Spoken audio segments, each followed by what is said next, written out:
and thank you everyone for joining us today. Super excited. We have Kimberly Kingsley here today, and so excited to hear her story and learn more about brain state. And I want to take just a moment and share with you a little bit about Kimberly. She's actually an author, she's a teacher, and she's a licensed counselor, amongst many other things. Her work integrates the psychology and physics of flow into a single framework called Life's Design. Kimberly served as a counseling and communication faculty member at one of the local community colleges for almost 20 years. And today she's on a mission to disrupt stress. We all love that. By helping people cultivate the 4 qualities of flow that lead to energy mastery and well-being. So Kim, thank you so much for being here with us today. You and I've had a few conversations, love your energy, love the work that you're doing and how much it's helping others. And so really grateful that you're here with us today to share some of those experiences. So welcome. Thank you. I'm so happy to be here and to connect with your community. Well, thank you. And I know our community is very excited that you are here. Just a reminder to everyone, if you have questions, you can put those into the chat or you can save them until closer to the end, and we will open the discussion up to the audience so that you can ask your questions live to Kimberly. Okay. So Kim, let's jump in. So how I met you was awesome. We have a mutual connection, Miss Angie Cross, who I love. Angie is like just a beautiful, life force and spirit in this world. And she had shared with me your Higher Vibration podcast, and especially the episode called 2020 Perfect Vision. And so when I listened to your podcast, I knew right then, okay, I have to meet this woman. Yeah. So maybe we can just start from there and share with our audience, what came up for you, and maybe share some of the highlights from that podcast. Right. So it's High Vibrational Life is the name of it, in case anyone wants to check it out. But I've spent the last almost 30 years working with individuals and working on the intra side of thing, the inner part, getting ourselves right in our mind and body. And that's still really what I do. But what struck me, and I know all of you can feel this, is that 2020, the perfect vision metaphor for 2020 is that it revealed some things. It revealed that we are collectively super off balance as a system.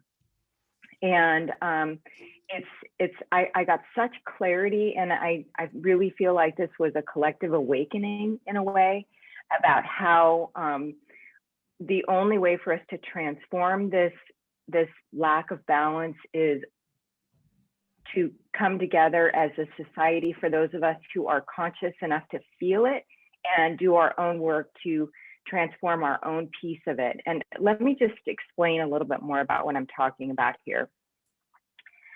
My work is centered on the law of flow, which is a constructal law in physics, with a little bit of mysticism and spirituality mixed in, and quite a bit of psychology. But the law itself says 2 things. It says that every aspect of nature has both the current that flows and the landscape through which it flows. So that's every tree, every animal, every human being, every single aspect has the same natural blueprint, which to me is mind-blowing, because if we know the blueprint, then we know how to align with this blueprint to have wellness to the point that we reach our full human potential and blossom completely as we're designed, as all plants and flowers are designed, right? And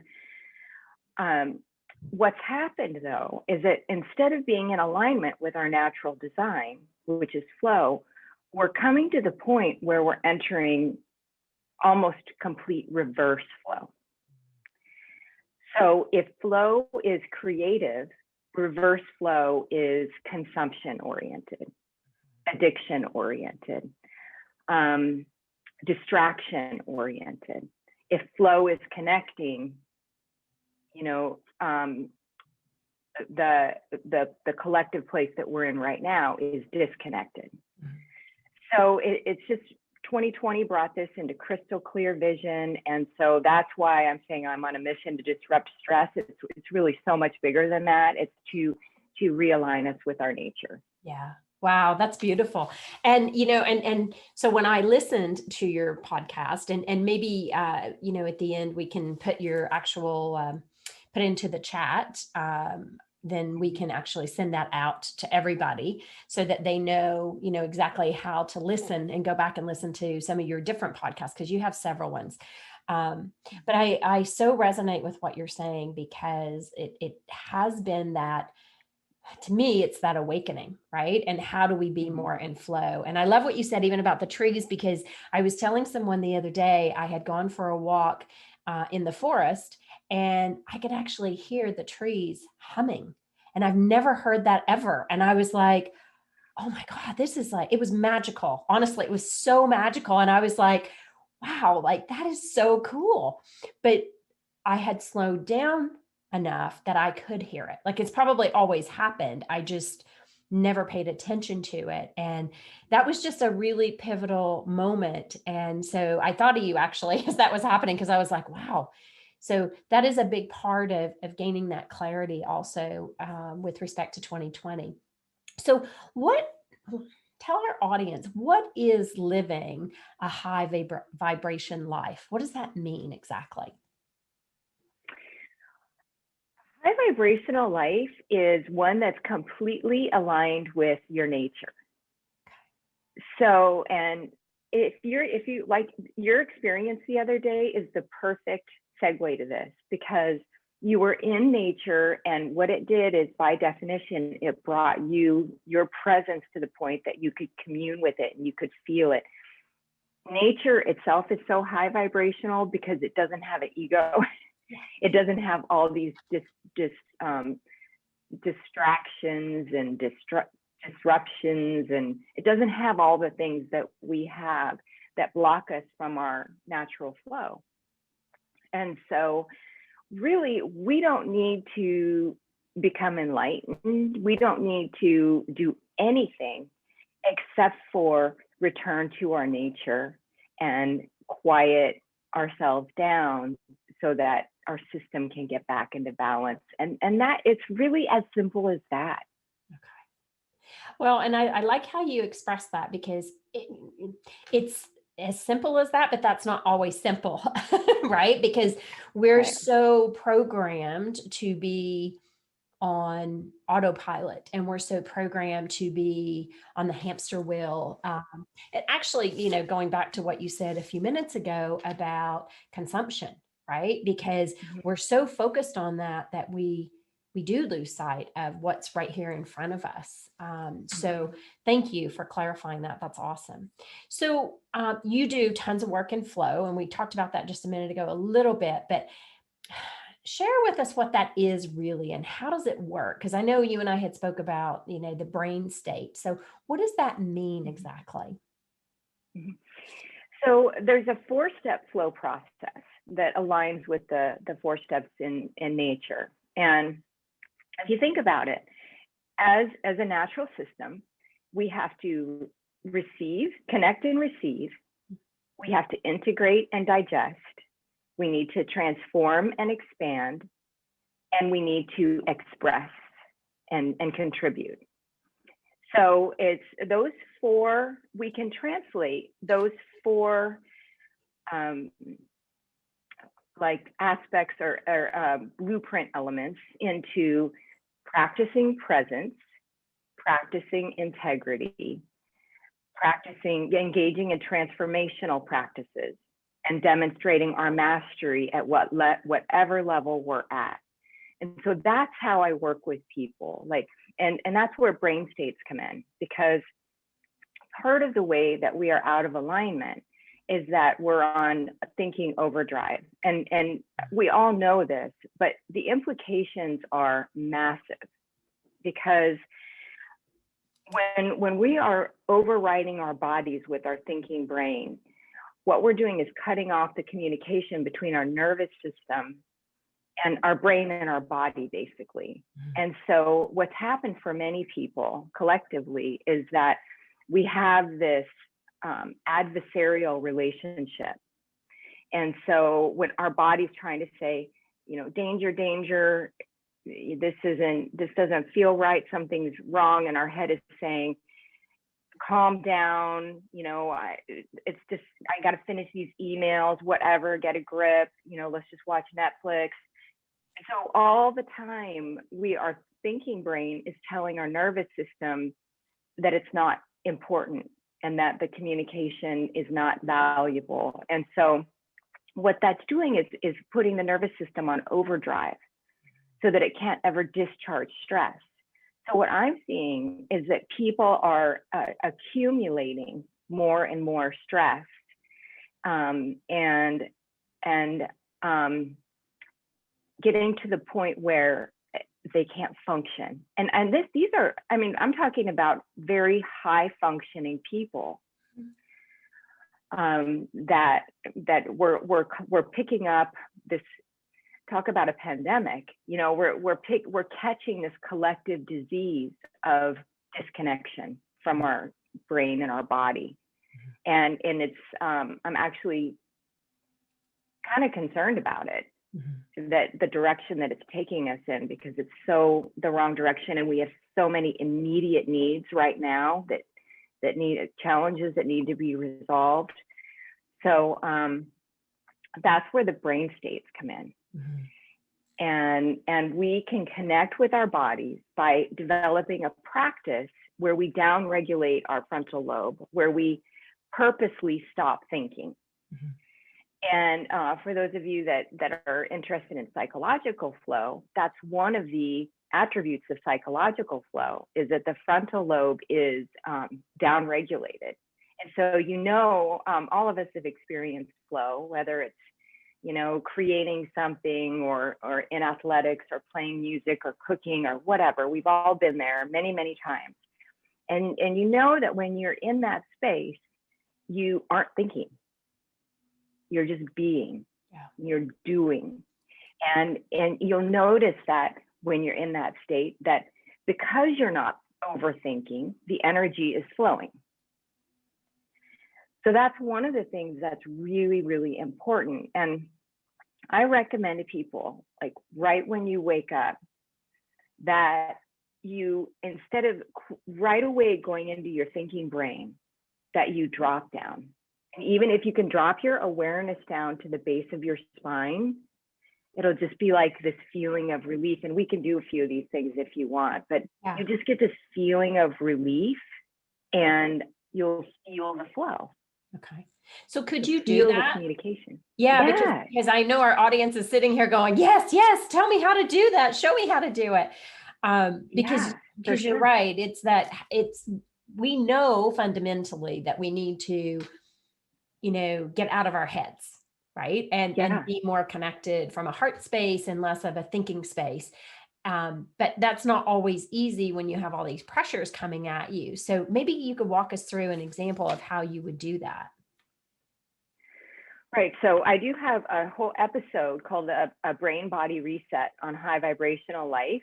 So people can go back at any time. But for today, let's do a mini one. And I just recommend that people either lower their eyes or close their eyes if they're comfortable. And choose a contact point of where your body is meeting your seat. So where your body is contacting the chair that you're sitting in or the couch or whatever. And just focus on that for a moment.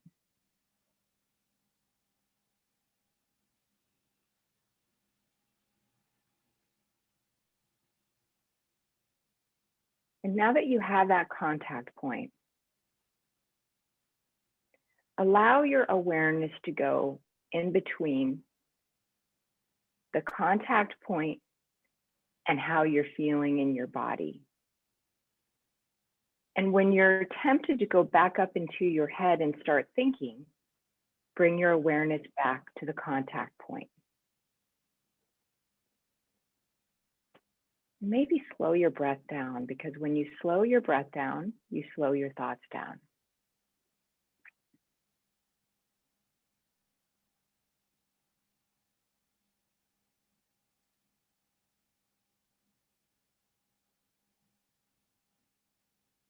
You may notice a little bit of anxiety come up in your body.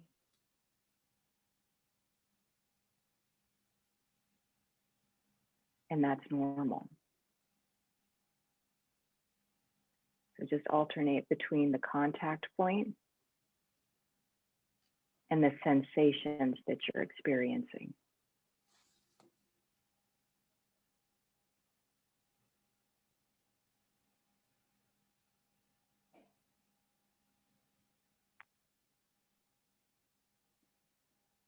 And you may experience a release,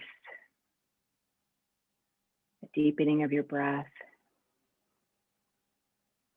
Your shoulders might drop.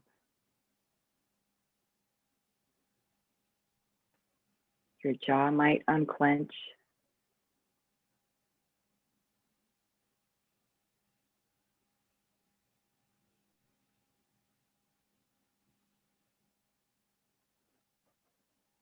And whenever you're ready, you can open your eyes. We could do that for the whole time. Yeah, we could actually. Yeah. I really felt my shoulders kind of go, okay, some release. Nice. And so that would be a nice practice to get into, especially as you start to create something, to really get your heart and head connected. Is that what your recommendation would be? Yes.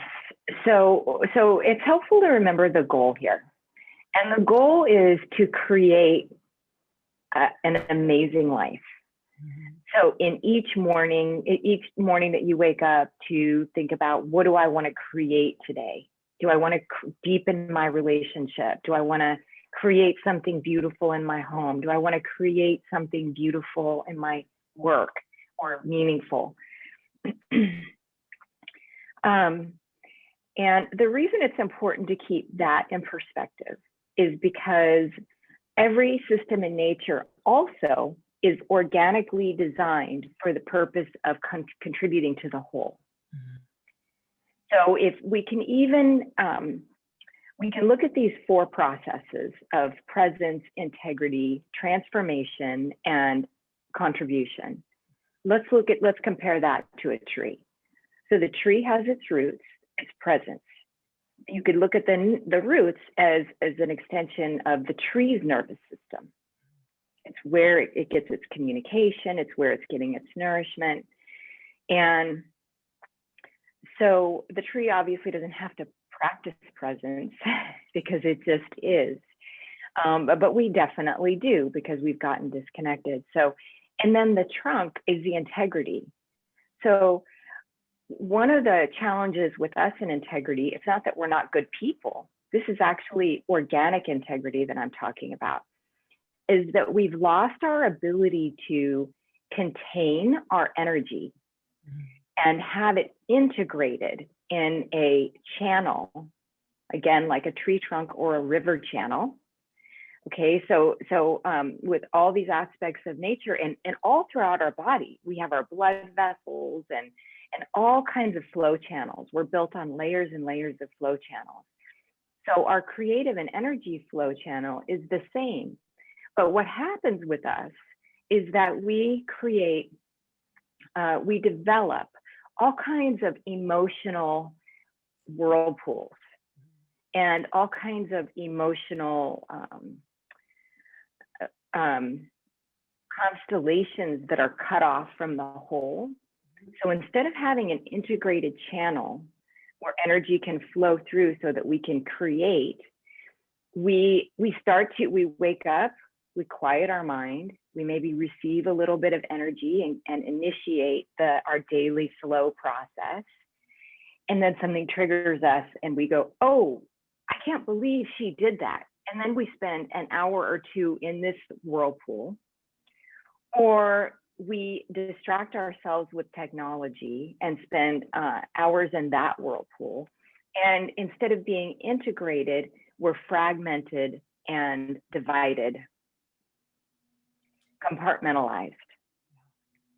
And that, right, that is the one of the major aspects of the work I've done over the years, is helping people become integrated inside, so that they're just experiencing all the gifts of flow, which is inner peace, joy, connection. And just so I don't get ahead of myself and get us overly excited, another aspect of flow that is just as valid and just as important is the transformation piece. So every single aspect of nature, again, when there's an integrated channel that the energy can flow through and contain itself, eventually it builds. So the energy starts to build to the point where there's pressure on us. And we start to feel like, okay, this is a little uncomfortable. I feel like I'm about to sprout something new, and that's out of my control. So I'm just going to go have a few dozen cookies or you know, a few drinks, or you know, let me do some online shopping. Or so we have this unconscious habit of sabotaging our natural elevation, because when the energy starts to build, we release it. Wow, that's a really good point. So, wow. A lot. Yeah, it is. And as you were saying that, I was like, in my mind, I was thinking about times when I've actually done that, right? Where you get on this, you're in this flow state, and it becomes almost overwhelming a little bit. And so then you disrupt it by doing something else. Mm-hmm. Yeah. So very fascinating. I like that. So what I'm hearing you say is, it's staying with that, and experience the uncomfortable as well. And so that you work through that, because you don't know what creation you're going to come out with. Right. Right. That, and also, so the physics of flow is over like a lifetime. So it's not, you know, it's important to remember that psychological flow isn't a sustainable state.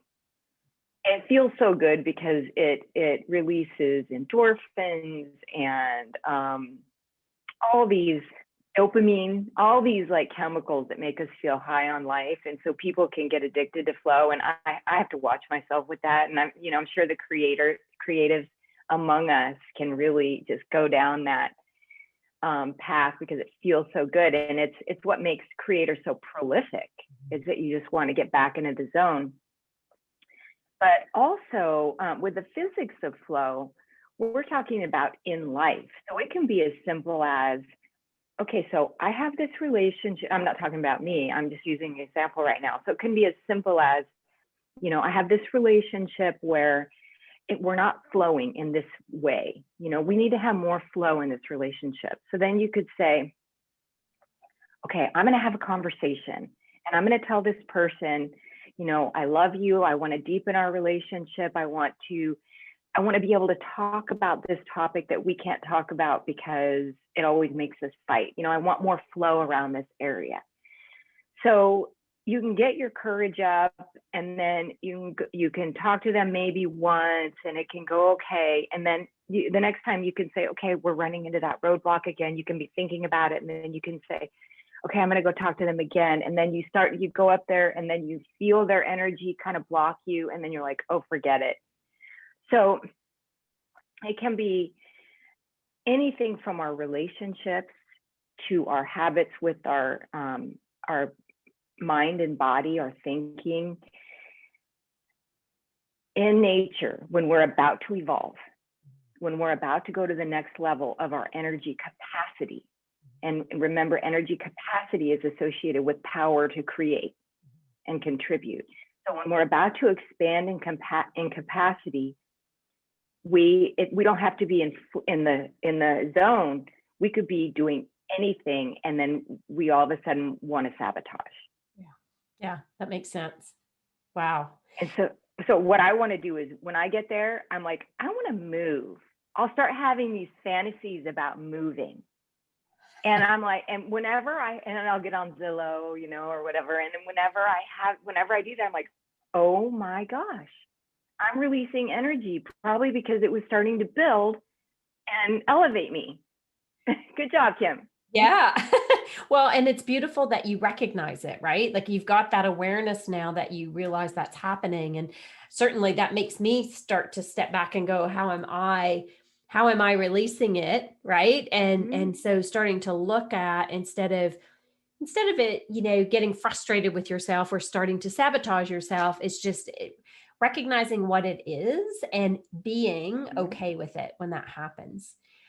So Exactly. something I think comes up often, and maybe you can talk about this a bit, is how do we how do we go from being in that habitual state, or how we always do thing, to shifting those neural pathways, retraining them, to be more aware and to be more open to expansion versus the recoil. Right. Good. So rather than trying to get rid of old pathways, which we'd all like to do, but they're always gonna be there, like a little bit etched in there. It's good to focus on creating new ones. And so thinking about, what do I want to think about, and redirecting our thoughts there. And it's more important even than neural pathways. The aspect of this that we don't often think about are the thought forms, like the energy forms associated with the neural pathways that merge with our emotion and become a pattern, one of those whirlpools. So it's almost a combination of redirecting our thought to creating or thinking about what's positive, or what we want, or what we want to create, or whatever, in conjunction with reclaiming our energy out of that thought form. Okay. So that's good. And you and I have talked about this a little bit, but so the energy work that I do is more from a consciousness leadership standpoint, right? And Mm-hmm. so what I just heard you share there is what I would classify as like catabolic energy. So if we're not creating those new pathways and looking at things more from a anabolic state, which are Mm-hmm. fueling expansion, clarity, we tend to slip into catabolic, which is what drains us. And a minute ago, you were talking about how our nervous system goes into overdrive, right? And we create this massive amount of stress, and we've seen huge uptick in autoimmune diseases, right? And a lot of that happens because we're staying in that catabolic state. We're accumulating so much catabolism in our cells that we're missing, that opportunity to release the stress. And we have a choice, Yeah. right? We can. Yeah. So how I see it is when you're creating new pathways, it's looking at the choices you have to how you could view situations, right? Oh, I love that. Yeah. Right. Doing the paradigm shift. Yeah, and it's so important. I mean, I see, and I'll say myself, I've been using this now for years. And, an example I like to use is rush hour traffic, right? When the guy runs you off the road, and you either go into, oh my gosh, I don't have time for this today. Why did that happen? Or you might get angry, go after the guy. Or you have a choice to look at it more from, wow, you know what? My head was buried in that podcast. Maybe I should be paying more attention. And so Yeah. there's a energy shift that happens there, so that you then choose. And that's something I've been working on a lot for myself, is choosing how I want to respond versus react.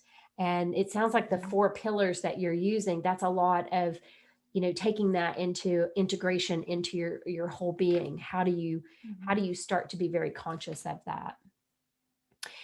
Right. So one thing Yeah. you talked about earlier when we were speaking was about shedding. and why, what is shedding, number one, just for the audience's purpose, and why is that important? Mhm. Well, yes, that's another aspect of nature, and that all of nature sheds what it no longer needs. And so, this really ties into what you were just saying about neural pathways. So we know the law about what fires together wires together. And so, if we can start to fire different thoughts together, then the old patterns will start to recede. I think it's really important to, like you said, with conscious awareness, to look at the stories we tell ourselves and shed those when they're no longer relevant. And that could be a whole podcast episode in itself, because Very true. we become addicted to our stories because of the energy that we feed them. And then they become these activated thought forms and emotional forms that then demand that we feed them continuously. So yes, I love the whole idea of looking at things from a different perspective, because it loosens it up, right? It gives us our power back. And so we're not owned by that way of thinking. And also just to breathe and excuse me, bring our energy back into our hearts.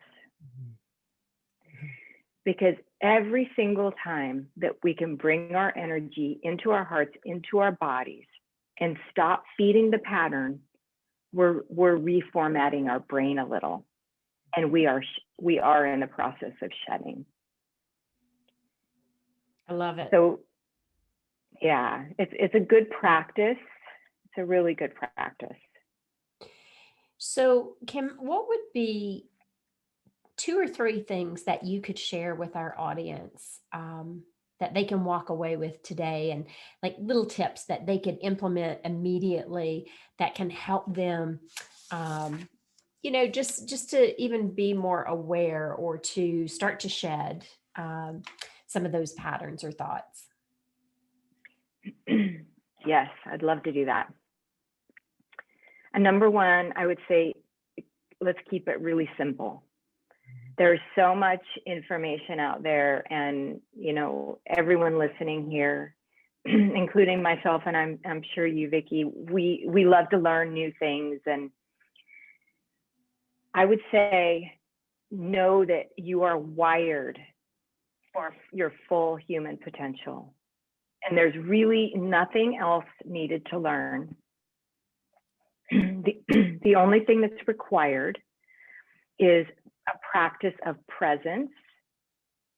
And so at the most vulnerable times, right before we go to sleep, making sure to have a moment of stillness, and then also a moment of integration. You can integrate the day, remember the day, and then release it, and then a moment of stillness. And then in the morning, a moment of stillness, a moment of intention. And if we only did those 2 things, our inner world would guide us to the exact right place. Beautiful. Yeah. And keeping that awareness throughout the day only accelerates that process, because you can feel when you're out of alignment. You can feel when you need to go back into presence and start again. That's it. Yes. And it's just, even remembering to do that, right? Because we get so caught up in what happens during the day that we tell ourselves the story that we don't have time to do that. Yes. And so we do. And even, sometimes I was doing for a little while, I would set an alarm just to disrupt my my work time, just to say, okay, I'm going to take 15 minutes here, right? To where I can just recap, rethink, how's the morning gone? Is it in alignment with the intention that I set? How am I doing with respect to that, and with respect to being in the way that I had intended? So I think there are little tips and things we can do, but I love what you just said there, because that quiet time at night and in the morning is probably when our minds are the most calm, and that we can shift the thinking to what will serve us best. And I'm so with you. I believe we know internally, we do know what we need to know. Yeah, we do. And also what you mentioned, I love that idea of all these little biohacks and hacks, life hacks. You just described brain optimization and energy optimization. So we know that the brain learns and produces and creates when it intensely focuses and then expands and relaxes. That's why we have insights in the shower, or and during a walk, or whatever, because that is actually how the brain works. So taking breaks is a great idea. You're also giving your energy a chance to catch up with yourself, because what my intuition has told me is that we are ahead of ourselves, like literally ahead of ourselves. So when we give ourselves breaks, we give our energy a chance to catch up. Yeah. And also, I would encourage everyone to do two things: to exercise a tremendous amount of self-compassion, like infinite amount of self-compassion, because we're connected to this whole, and the whole is very off balance. Yeah. And those of us who are wanting to be aligned and imbalanced and be part of the solution, we're in a way having to create a new mold. Yeah. And it's heroic work, and it's important work, and we need to be really loving with ourselves in the process. So I would say that, and then I would say also to do little changes, like incremental. That's the way nature works, just a little at a time. Yeah.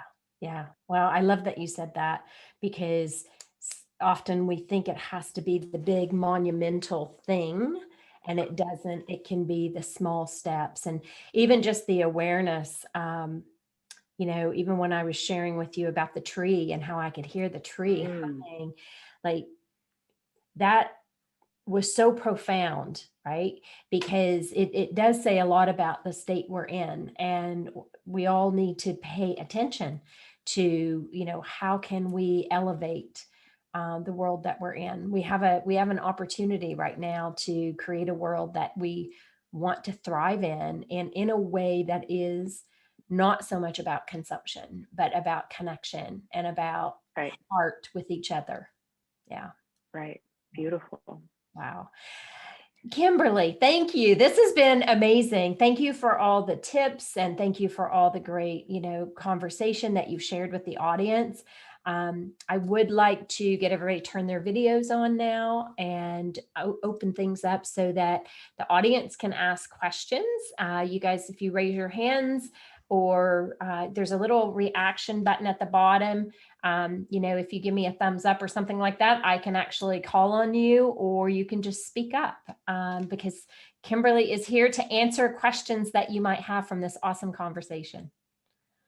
So who's ready to ask? I can't see everybody. Let me go to gallery view. There, now I can see everybody. Awesome. So what questions do we have? Okay, Barry, well done. Jump out there. Hi, Kimberly. So when you were talking about, and by the way, thank you so much. I love how you communicate. My pleasure. When you were talking about shedding, you had mentioned at one point, take a breath and then bring our energy back into our hearts. Can you tell me more about that, please? Yes.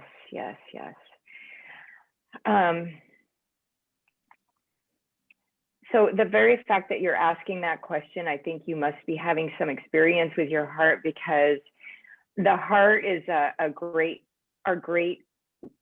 connector of all of our bodies and also each other. And it's the great place to reset. So anytime that we can spend time in our hearts, what I've been experiencing lately, and I'd be curious if any of you are too, is that when I'm paying attention to my heart, I actually feel it growing. And the more we can have our awareness around our hearts and out of our heads, then we're magnetizing this part of us that connects with other people and connects with nature. And it's just the quickest way to reset. And in doing that, we will organically know what needs to be shed in our life, and we will be actually facilitating that shedding, because we won't be feeding that pattern energy while we're focused on our heart. Thank you. Awesome. Thank you. Are you experiencing increased heart energy, Barry? I think I am, in that I'm filled with a sense of connection with people and optimism around my own growth and awareness. And I'm incredibly grateful for the friends and family, peers in my life. So I think in that sense, I absolutely am. It's a wonderful period of time for me. I love that. Thank you. Awesome. Thanks, Barry. Thanks for the question. Anybody else? Don't be shy. I have a question for Kimberly. Okay. How did you get introduced to this? Well, I wrote a book about it, by the way, Modern Hippie. But I was a 20-something neurotic. I don't know if anyone can identify with the neurotic 20-something description, but very anxious before the age where we were prescribed, getting prescribed stuff. I wouldn't know, even if I went to the doctor, they wouldn't have told me to take anything. And I ended up moving out of my hometown and having an awakening, basically, having a rapid expansion, I guess is what you could call it, and just kind of understood things really quickly, and then returned for my master's degree in counseling, and have just kind of been working on it in myself the whole time. I mean, it's amazing how it's just having the insight is not near enough. So that insight was preceded with decades of integration, and then teaching in order so I can learn, basically. Mm-hmm. Awesome. Thanks for that question. Anybody else? Yeah, I have maybe more of a comment than an actual question, and it's more to say thank you for that brief moment that I was able to have. I'm sitting in a space right now, you can't tell by my background, but surrounded by work, and it was, even for just a moment, great I actually, as you're saying, I felt my shoulders drop. I felt myself, and that was really amazing. So just to say thank you for that, as well as the tips, and I'm going to give that a try, because I feel like I'm always rushing. I either get up and get moving every single day, or quickly to fall asleep, because I need to get as much sleep as I can before my next day. So that tip that you offered really sat well with me, and I will definitely be giving those a try. Oh, I'm so glad. Thank you. And I'm also really happy to hear that you were able to experience a little bit of release from that moment of stillness. Thank you. Oh, that's awesome. Thanks, Corinne. Anybody else before we wrap up here? We got time for one more question. Orchid. Yeah, hi. That was wonderful. I'm sorry I missed the first bit of that, but I just, like Corinne just mentioned, the tip is really important, because as Vicki pointed out, for me, I understand what I need to do, but to actually do it and get into that state, I need some typical tools, some basic things that say on my agenda, breathe or something. So any tool that could be like that, like more of those. I was just wondering if you have any more of those, and maybe it's in your book, but things that allow me to remember and, get out of the habits that I'm in would be really useful. Yes. So I've been studying a little bit of neuroscience lately, and one of the things that they're finding is that vision is really connected to the nervous system. And so just a really simple biohack for during the day when you're starting to feel stressed is if you like relax your vision in front of you and then move your eyes from side to side, like without moving your head, you just kind of expand look from right to left, and you guys can try this with me if you want. And then also expand your peripheral vision as far as you can. Just try that, and you'll feel an immediate release.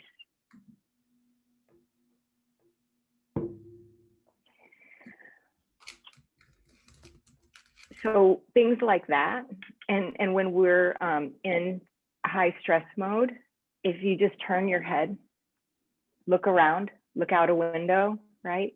You're telling your body that you're okay. Definitely breathe. As I said this in the little meditation that we did, as you deepen and quiet your breath, in other words, make it less erratic, make it more rhythmic. As you slow your breath, you slow your thoughts automatically. It's the quickest biohack available, most efficient. Yeah, I love the breath one. And also if you can think about breathing in from heart space and out through your crown, because then you get like a visual as you're breathing. That one really does help to sort of stabilize, I would say. Yeah. I love the breath. Awesome.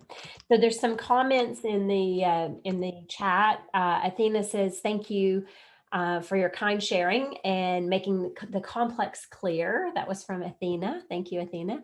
And then Nikki just wrote, great tips. Thank you so much. She loved the biohacks and love that term. Nice. So lots of love and support in the community. Can I ask a question? Sure. Very quick. So I've been like practicing my breathing, right? Which I never really focused on, but everybody talk about mindfulness. And one of the things is that you need to focus on your breathing. Not until I do that, do I find out that I'm holding my breath a lot, that I find that I'm not breathing. Yeah. I don't know why. And I talk to other people, they said, yeah, you're right. I'm just find myself holding my breath. Why is that? And how, beside, focusing on my breathing, which is what I'm trying to do to help myself, but maybe that's what is causing my headaches and my stress and everything else. Like, what do you say about that? Thank you. Yeah, thank you for bringing that up, because a lot of people are falling into that. It's like holding your stress in place. Like, maybe if I don't breathe, maybe I won't feel anything. So it's a great awareness. And for something like that, Tuesday, I would recommend one thing that Vicki said is great, which is setting a timing, but also there's all this brilliant breath work out now, like doing the Wim Hof breathing in the morning, where you just really oxygenate your body. If you don't know Wim Hof, it's just like, Google it. It's WIMHOF. He's a guy from Europe, and he's just the most popular. So he's at the top of my head, but it's where you breathe, you do like 25 to 30 deep breaths, fully oxygenate your body. And then you do a little breath hold at the end. And it'll retrain you, because then when you're going throughout your day and you start to feel a lack of oxygen, your body will tell you, hey, Tuesday, hello, Breathe. Give me some air. Yeah. So that's what I would recommend. Yeah. Awesome question. Thank you so much. Thank you. Great question, Tuesday. And that I think all of us are, well, I don't know as much about men, but women for sure, we do tend to hold, we hold it in. You know, and so it is reminding yourself, like putting in those little bio breaks and putting in time, like, am I breathing? Just the awareness of it in itself is huge. Orchid just put something into, oh, she did put the link in. Thanks, Orchid. You're so quick. Thank you. The Wim Hof, it's in the chat if anybody would like to type. I don't know anything about it. I just quickly got out of my flow and went into my digital. Sorry, guys. No, that was great. So I want to thank everybody for being here with us today. You know, every time we join conversations like this and we're able to share, it just helps all of us to expand that much more. Please do check out Kimberly's podcast, High Vibrational Life. You want to make sure, you know, you see and hear some of those. I've listened to several of them, and she's got some really great messages to share.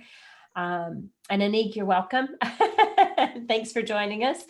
And then just want to share real quick, our next podcast will be on March 25th. We will have Ashley Houston from Nashville Lifestyles. She will be joining us. We will be talking about mental health and how to be a mompreneur and dealing with COVID, kids, working from home, and being, you know, a success. So I hope you can join us for that time. And Kimberly, you know, from the bottom of my heart, thank you so very much for being here today. Loved all the things that you shared with us, and look forward to hearing more of your podcast. And yeah, stay connected with us in the community. And lots of good positive stuff in the chat. Thank you so much, everybody, for joining. And thank you, Vicki, for having me. This was really, really nice. Oh, our pleasure, our pleasure. And everyone stay safe, and we will see you again very soon. Okay. Thanks, everybody. Take care. Bye-bye. Thank you. Bye. Where's my recording?